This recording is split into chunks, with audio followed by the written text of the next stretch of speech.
So have you looked at the new DeLorean? Because, side question, did you know that there's a new DeLorean? Yes and no. In opposite order. Right. Yes, I'm aware that it exists. No, I haven't looked into it because, look, I'm a child of the 80s. I get it, but I'm just not that nostalgic for the DeLorean. There was a guy around the corner from us growing up who had a DeLorean, and it was not as impressive in person. They're kind of small. Kind of small. The engine is notoriously terrible on the old ones. Yes. So I am not going to buy something purely out of nostalgia. But this one's electric. Boogie, I am not going... Woogie. You have me there. Hello, alleged human, and welcome to the Chaos Lever podcast. My name is Ned, and I'm definitely not a robot. I have a family unit and everything. Witness my progeny manifest. Rosie, Robbie, and Gort. They love punctuality and ball bearings. It is all ball bearings these days.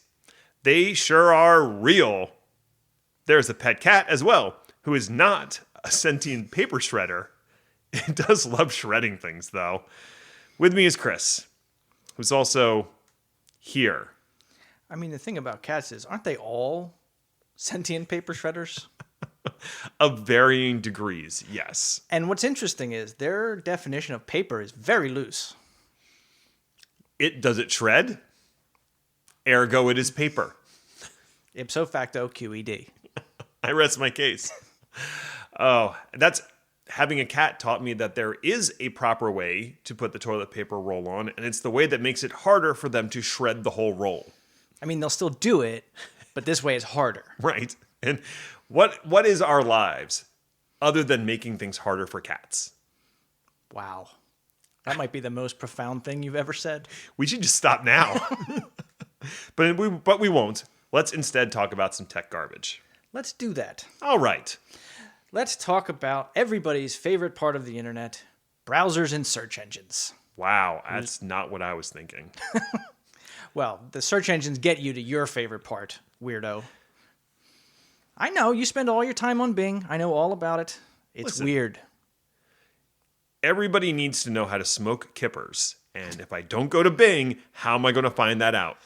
It's my brain is overwhelmed with euphemisms. I can't continue this bit. So anyway, here's the thing.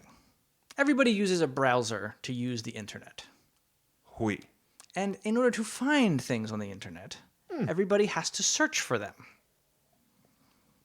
Mostly. So, these things have become so commonplace that, first of all, Googling is a verb, not the one that you normally look up.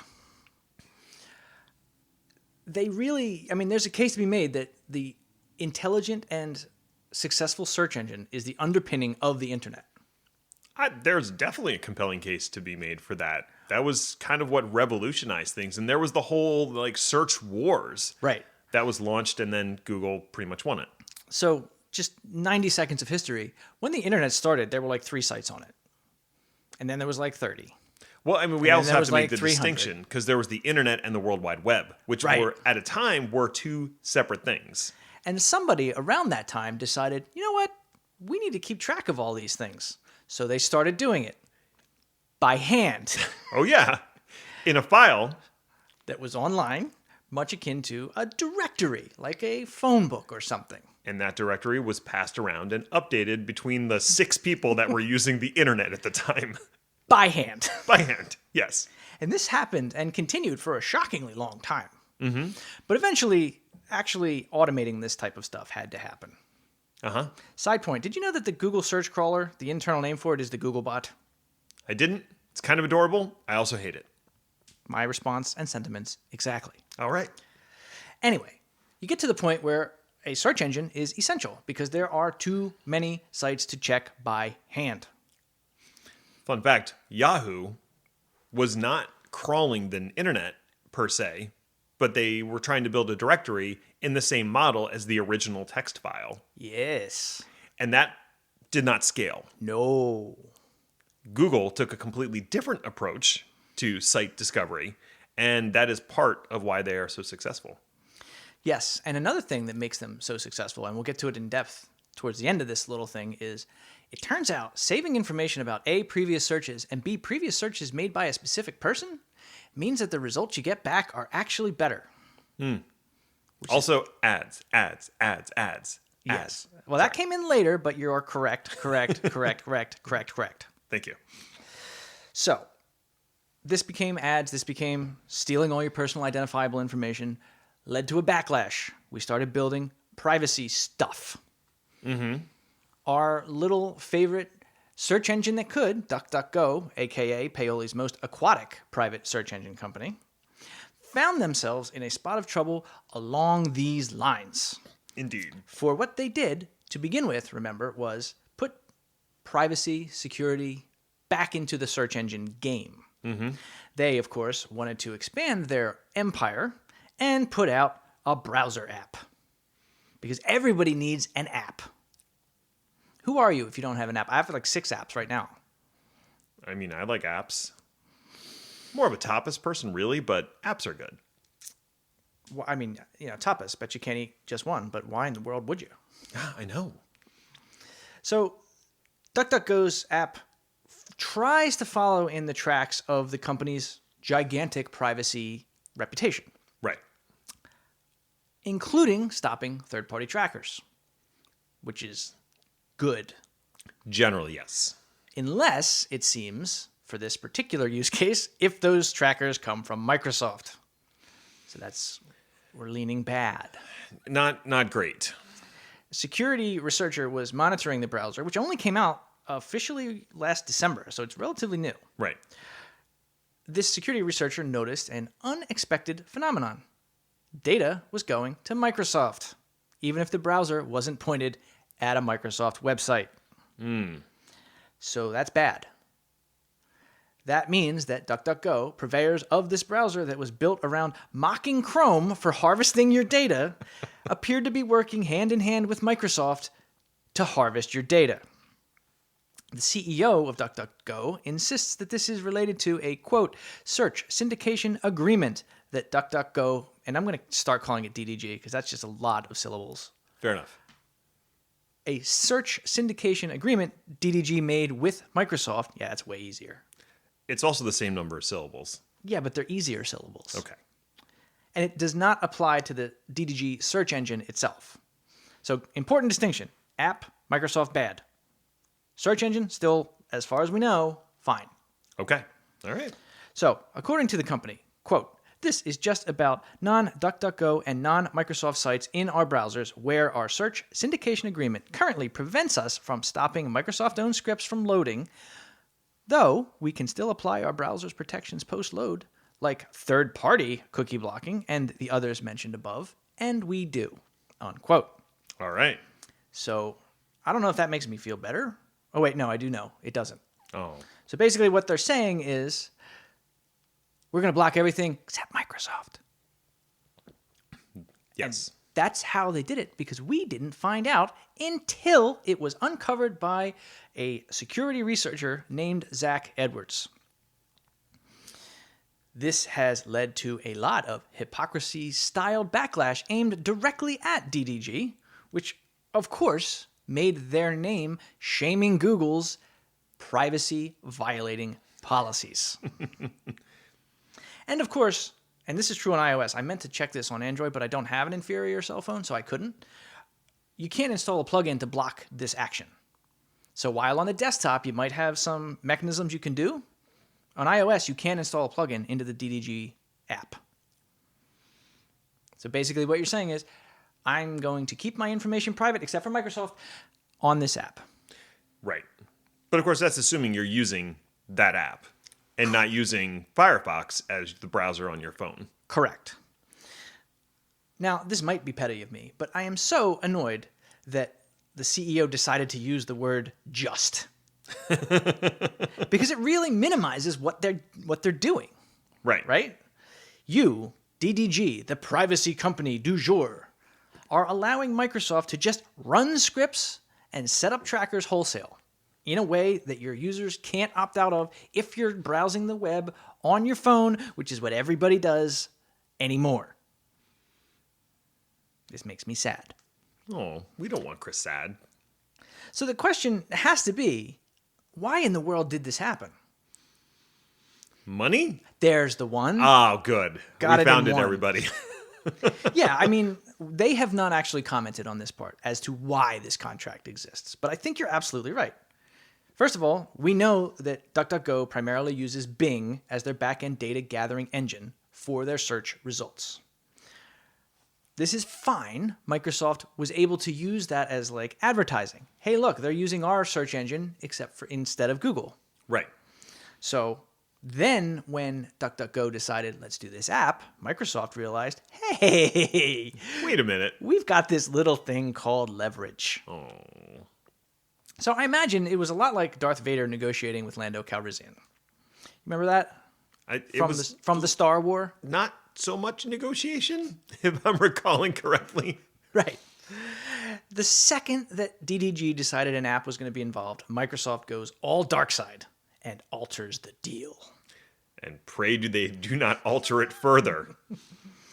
So this has led a lot of people to question the viability of this company in specific and any company overall that wants to, 1, exist on the internet, 2, be ad supported, 3, respect privacy with no exceptions, and 4, be honest about it.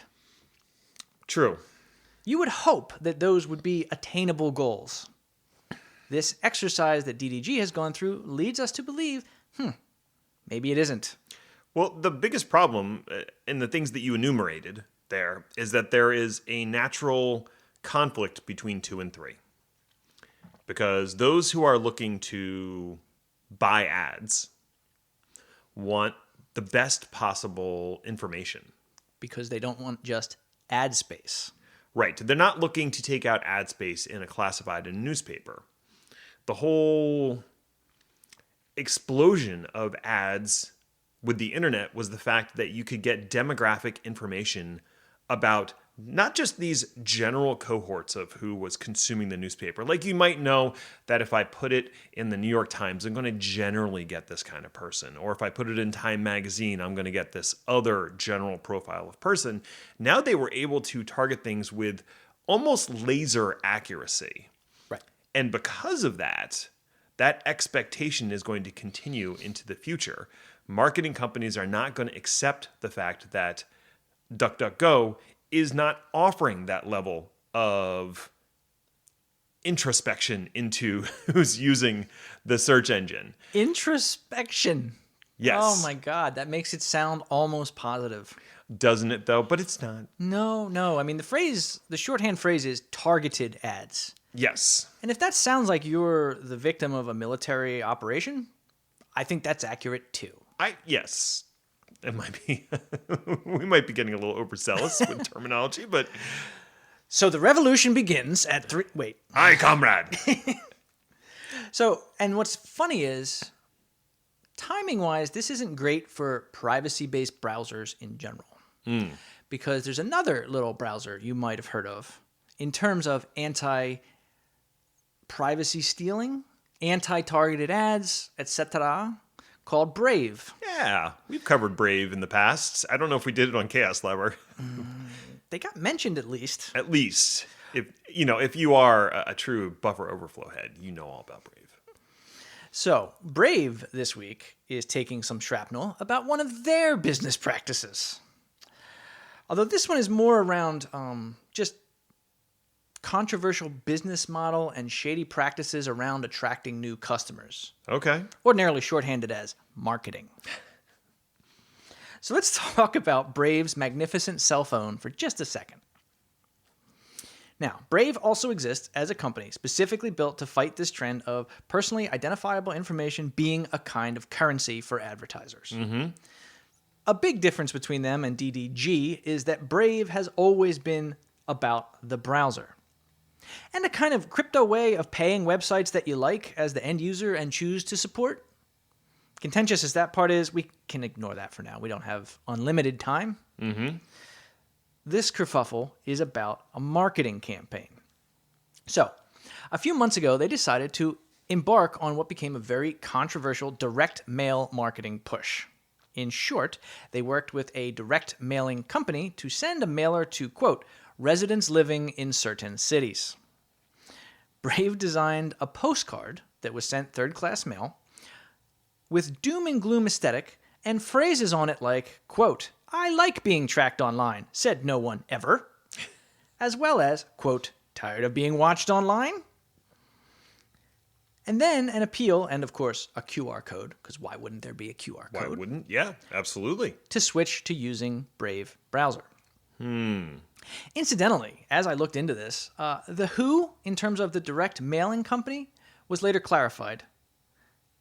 The mail was delivered by the EDDM service of the U.S. Postal Service.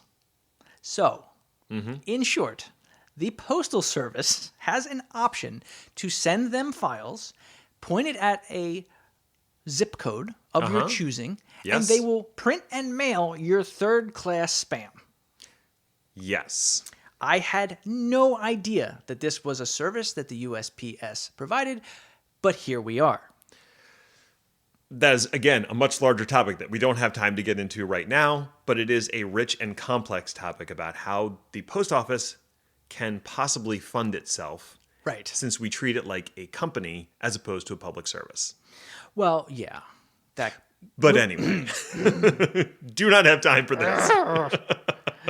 So, anyway, reactions to this campaign were swift and not super positive for reasons that we will touch upon ever so lightly.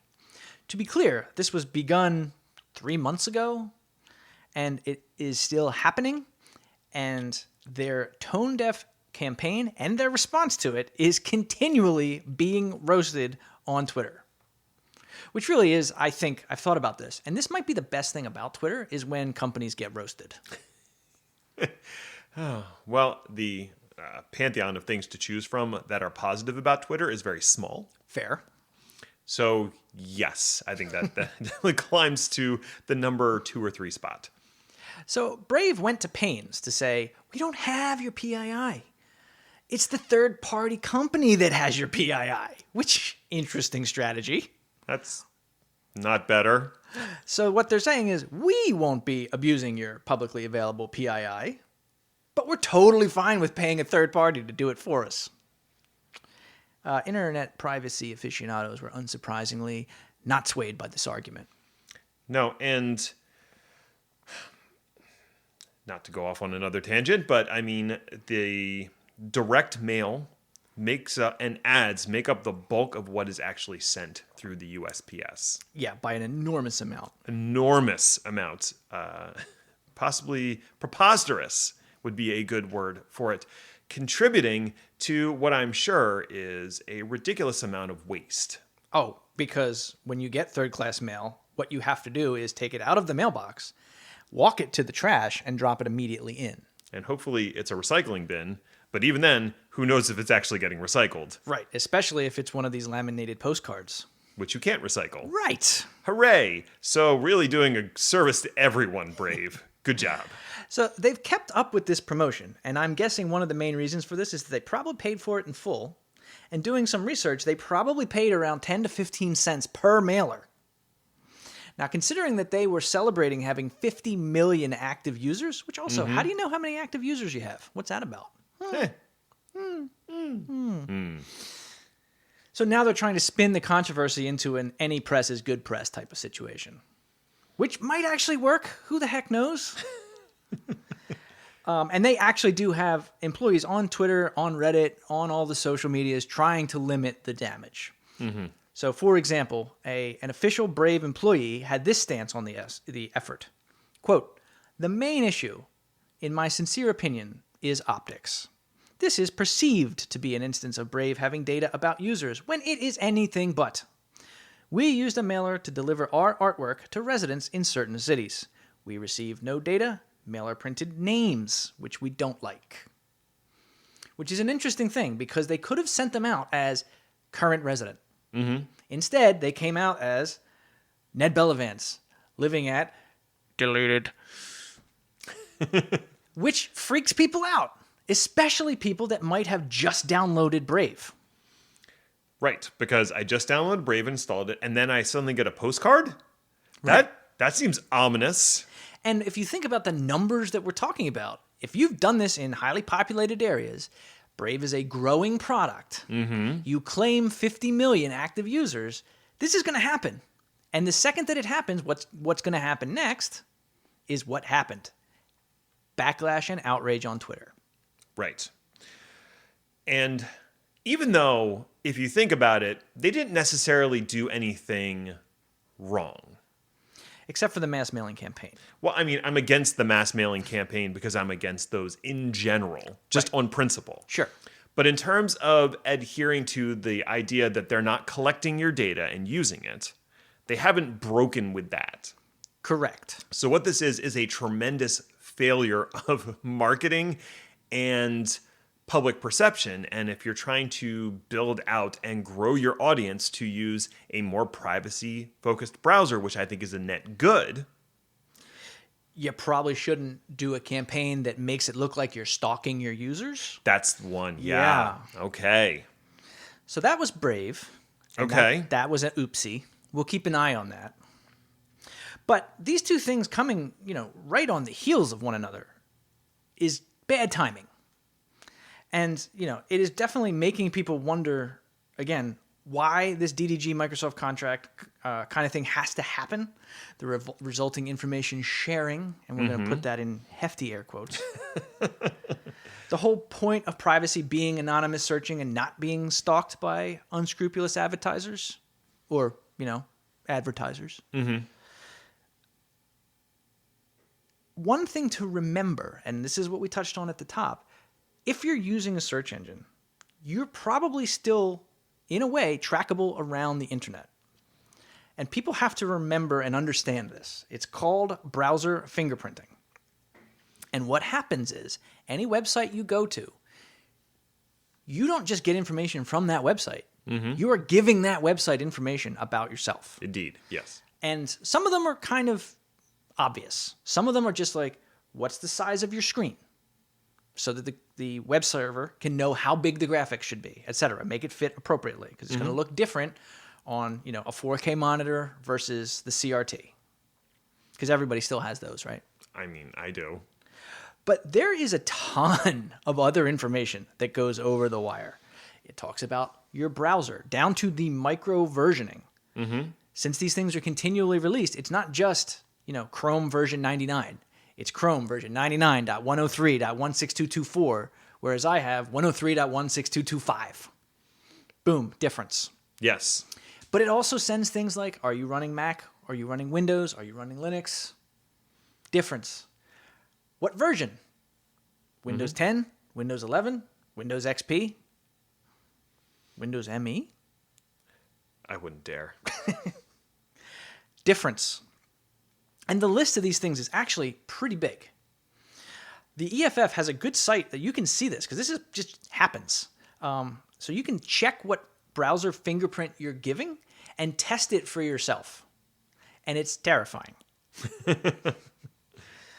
So you've got this fingerprint that's repeatable across websites.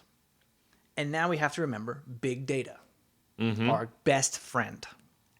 And we were just out to lunch last week with big data. We were? Yeah, and talk about ordering apps.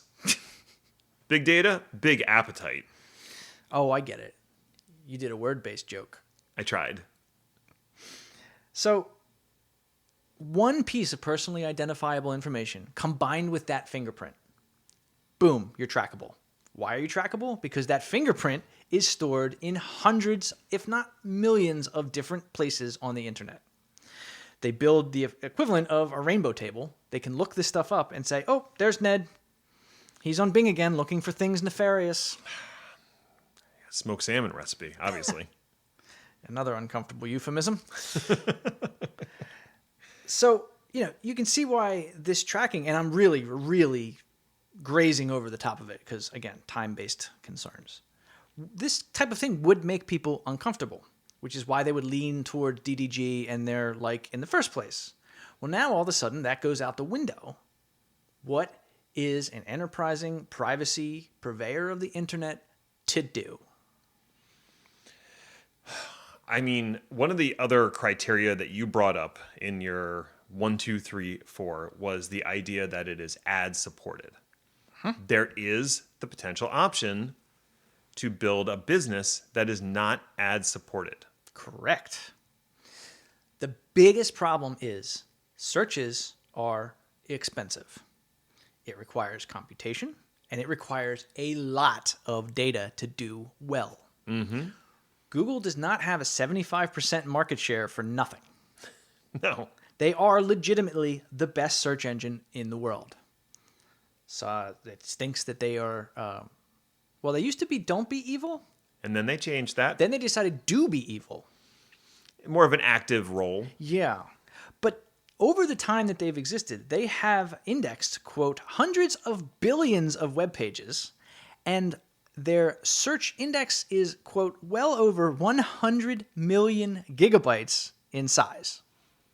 Let's see, the gigabyte, terabyte, Petabyte, exabyte? I think we're in exabyte territory. It's got to be, right? Yeah. It's a lot of bytes. It's not a Google of bytes, ironically enough, but we're getting there. Right. And if you imagine the size and scope of the compute and storage they need to run all of that is not exactly cheap. Right. So even though non-Google options are what privacy-minded people want, the functionality, and especially if you're looking for something specific and very technical, you're going to fall back to searching Google eventually. Even DuckDuckGo users have to. I have several times, and I'm sad every time. But you're right. Non-Google options are coming into some type of focus. One, along the lines of what you talked about, it's not even beta. I would say it's in alpha. KAGI.com. I assume that's Kagi. So one thing I didn't do was look up how to pronounce any of these companies' names. Okay. I thought it would be more fun that way. I am enjoying it. But we could come up with some alternate. Alternate. Oh. Kagai. K-Guy. So they talked specifically about the fact that this stuff is not cheap. Mm-hmm. And the number that they came up with as a startup in this space is that it costs them about $1 per 80 user searches. Okay. So think about that, and then think about it at the scale of like a DuckDuckGo. Mm-hmm. Which, even though they're passing things through, the pricing is going to be around there, you would assume. Hence why they have to have deals with a Microsoft in the first place. Right. So, Kagi, or Kagai. KG. Ooh, KG. I like that. Let's go with that one. Okay, all right. Hoping to solve this through a radical concept, a monthly fee. Now, this is interesting because it actually compared and contrasted it with what Apple does, especially lately. Apple's new stance is privacy is great. We're still going to take all your information, but we're only going to use it to make your experience using our products better. You pay extra for it, but your information never leaves the Apple walled garden. For a lot of people, that's okay. That's an acceptable trade-off. This might be the same. Could be. Because like I said, all of that information about your habits and your use cases, your previous searches, makes the search engine results better. So there could be ways to do this through like some kind of a crazy double-blind machine learning type of thing. Right. Or they could just say, we're going to keep your information, but we're only going to use it to make your results better. And in return, you're going to give us your American Express card and look away. In horror. So, I mean, I think it's a legitimate option.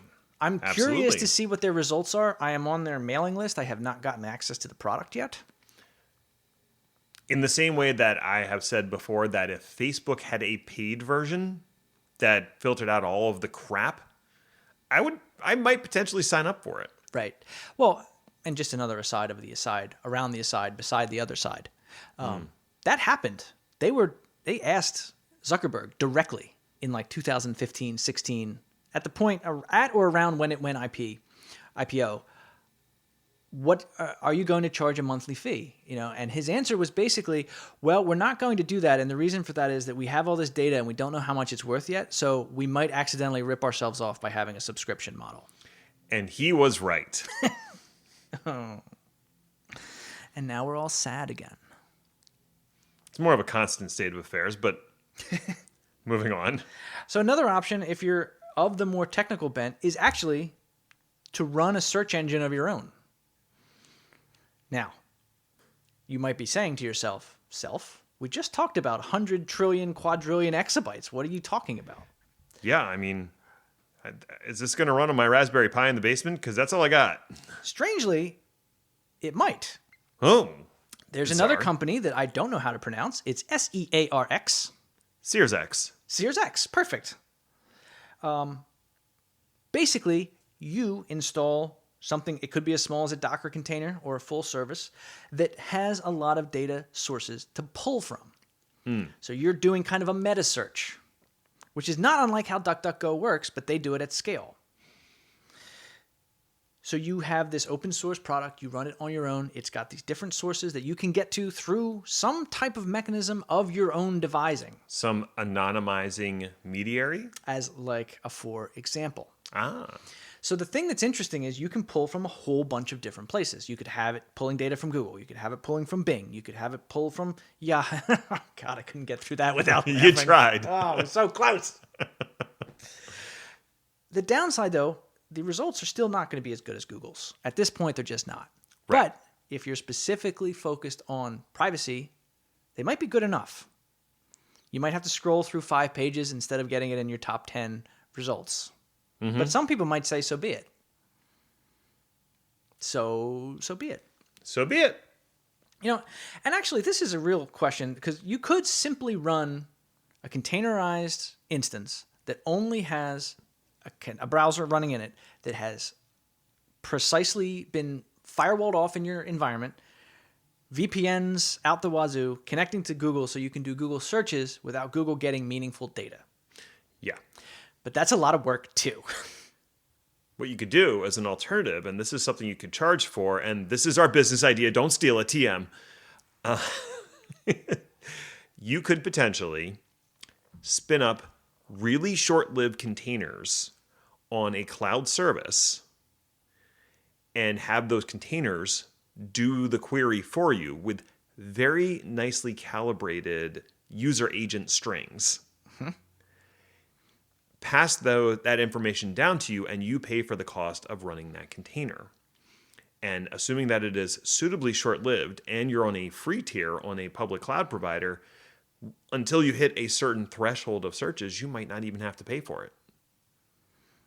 Functional, quasi-elegant, a lot of things to keep track of. Right, but you would have software that does that for you. Right. And that seems to be the trade-off. If you want this kind of level of privacy, You have to pay for you it. have to pay for it in one way or another. Or in some cases, both. One way and the other.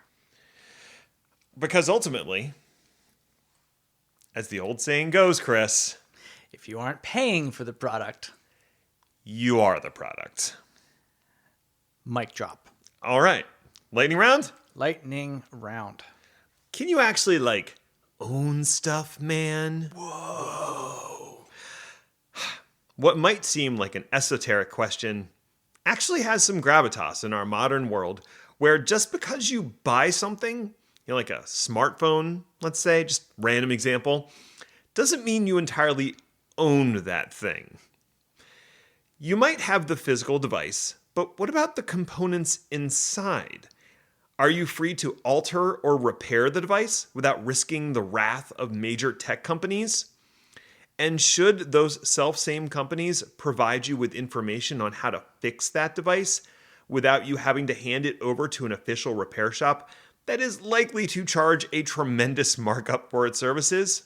Apple seems very seen right now. The state of New York sure thinks so, and they have passed a bill to enforce the right to repair, currently waiting for signature from the acting governor.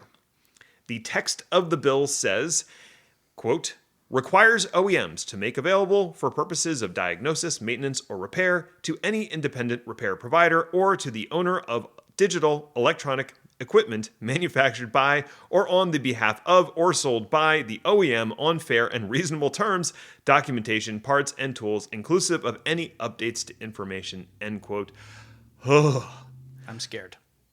So let's try to parse through all the legal gobbledygook. The bill essentially means that individuals and third-party repair shops will be able to get the documentation, software, and parts needed to repair devices.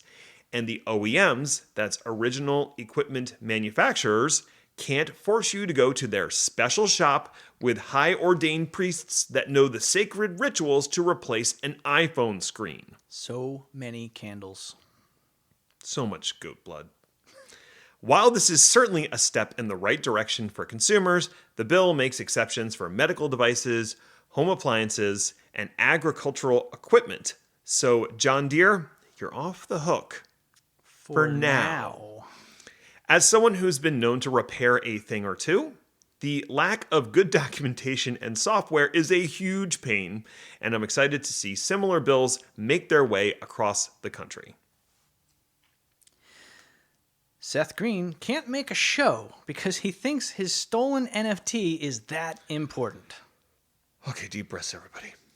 Words cannot describe the creeping despair I felt when reading about this development. Just like, things aren't great in the world. And all I think we really want, as like people, is a little hope. A scrap, a shred. That things can get better. And then, pouting his way across Hacker News and ours, comes Seth Green complaining up and down, also Twitter, that he can't make a TV show because an NFT got stolen. Oh, boy. To be sure, I'm not condoning theft. Seth Green was the victim of a phishing scam. One that, given his high profile and seeming tech savviness, he at least knows some words, was probably an extremely sophisticated and specific effort. Then again, he's also a crypto bro, so who the hell knows? Anyway, stealing? Bad. Making fun of NFT stupidity? Good. And fun. And fun. Green was going to make a whole show around this idiotic Bored Ape character. I think it was called Fred. I honestly don't remember. Who cares?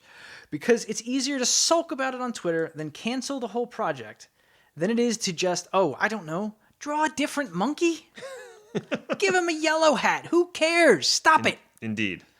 Green seems to think that he will be able to sue to get back his NFT, which, since it was purchased legally, is absolutely not going to happen. Mm-hmm.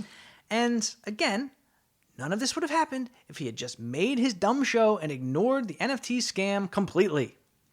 There is absolutely no reason he needed to do things this way, unless, of course, the show was weak and the NFT angle was just an attempt to shoehorn another audience in by appearing hip and with it to the Ponzi scheme crowd. But surely, no one would attempt to con a mass audience like that. Not with crypto. Lots of layoffs with more on the way. I said that happy, but I am not. May was especially unkind to tech sector jobs with an estimated 16,000 in layoffs. And June, it's not looking any better. Tesla has announced that they will be laying off 10% of their salaried employees through a tweet, no less. Good job there, tweet guy. Coinbase is continuing their hiring freeze and rescinding previously accepted offers.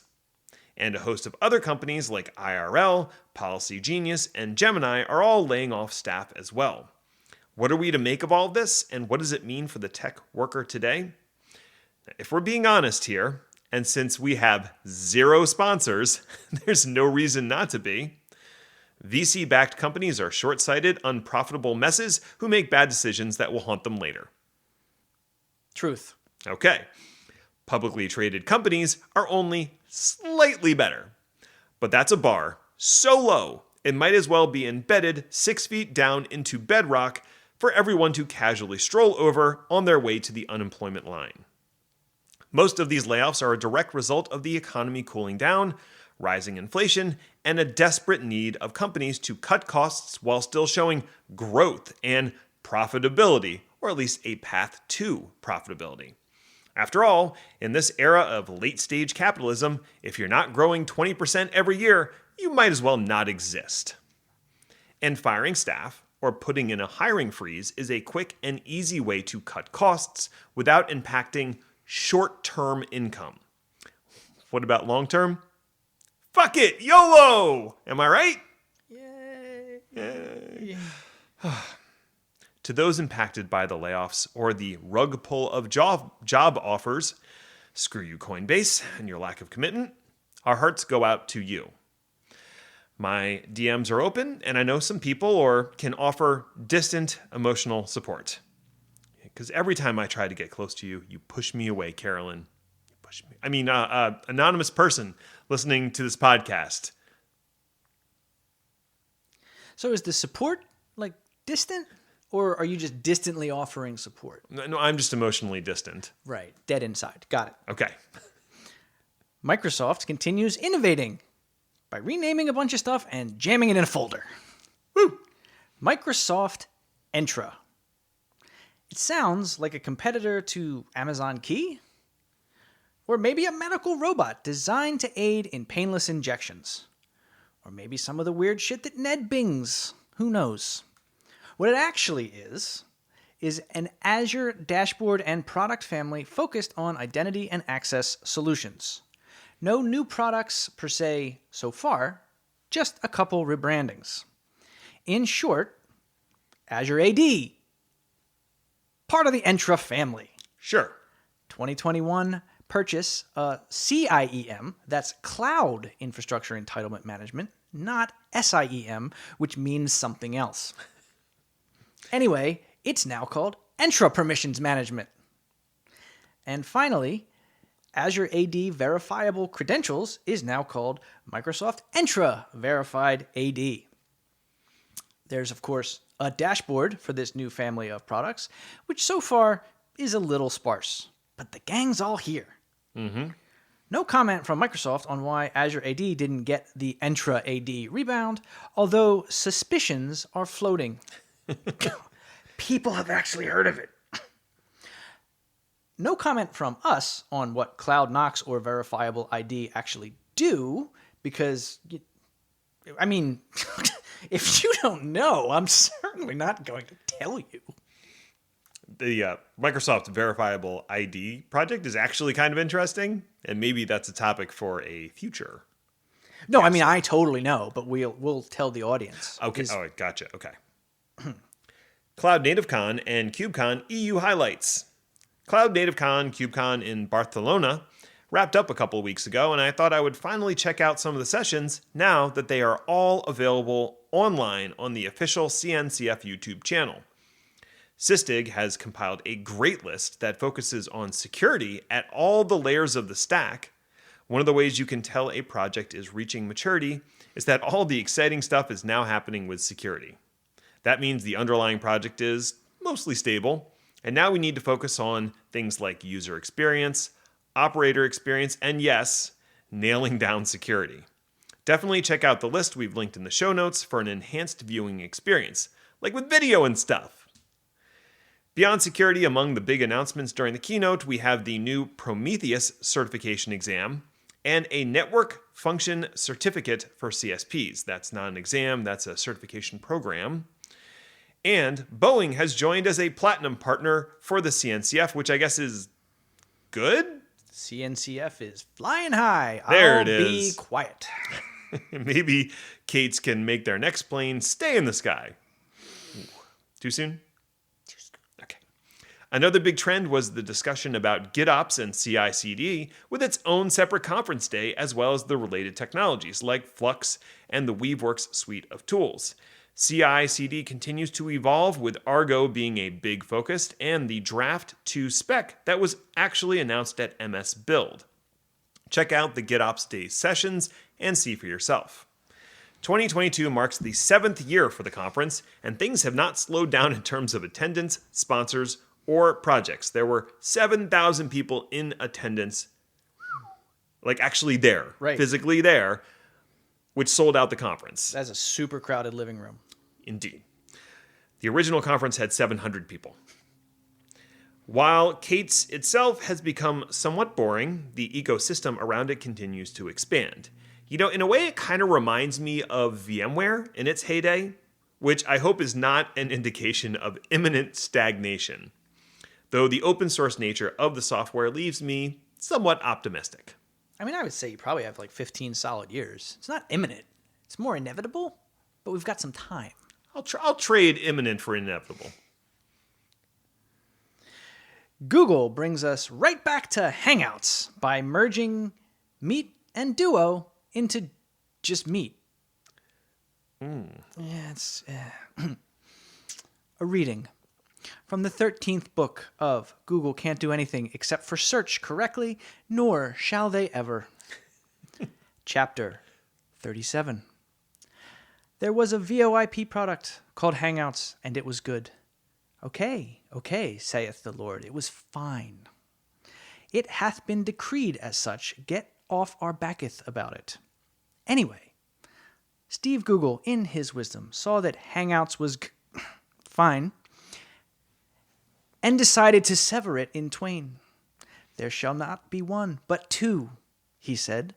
With a swing of his marketing department, Meet and Duo were born, and the masses were perturbed, for Hangouts still remained. Thus it would remain, said Steve, bored with his creations. Chapter 38. Displeased again with the schism and seeing no financial boon, Steve decreed, in the 5th month of the 22nd year of the 20th century, that Meet and Duo shall once again be one. Meet it shall be, Steve declared, as Duo was already a different product people had kind of heard of. And besides, he was hungry. And thus it was. Meet it ever was, and meet it ever shall be, Steve said, retiring. And the masses were perturbed, for Hangouts still remained. Chapter 39. And what, oh great Steve, what was the deal with Allo? Cried the masses. Shut up, rejoined Steve. I appreciate that Steve is British, for reasons that are completely incomprehensible. Hey, thanks for listening or something. I guess you found it worthwhile enough if you made it all the way to the end, so congratulations to you, friend. You accomplished something today. Take a moment. Really marinate in it. This is your time. This is you breathing. These are your servos relaxing as you power down to L2 100011 You can find me or Chris on Twitter at Ned1313 and at Hainer80 respectively, or follow the show at chaos_lever if that's the kind of thing you're into. Show notes are available at chaoslever.com if you like reading things, which you shouldn't, lest the dark void capture and consume you over a period of 1,000,000 years. We'll be back next week to see what fresh hell is upon us. Ta-ta for now. That got real light down at the end, didn't it?